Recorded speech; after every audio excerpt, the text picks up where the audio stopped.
Sen бүгінгі сабақтан күшті оқып, жақсы деген баға ал. Жақсы. Бүгінгі сабаққа сәттілік тілеймін. Жақсы, тамаша. Балалар, енді мына жердегі тұрған суреттерді алып, кімге қандай сурет шығады, сол бойынша топқа бөліп алайық. Қала бойынша келіңдер.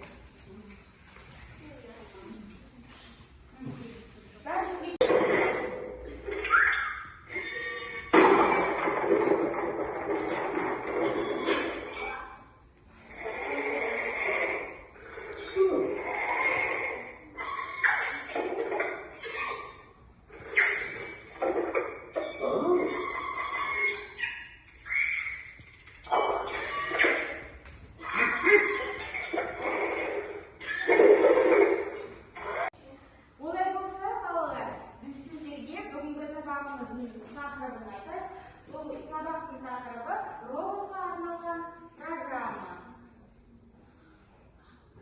Ал сабағымыздың оқу мақсаты роботқа арналған программаны жүктеп алып, ол іске қосу. Робот күрделі тапсырмаларды автоматты түрде орындай алатын программа. Яғни біз оған не істейміз? Жұмыс береміз, бағдарлама жасаймыз. Содан кейін олар не істейді?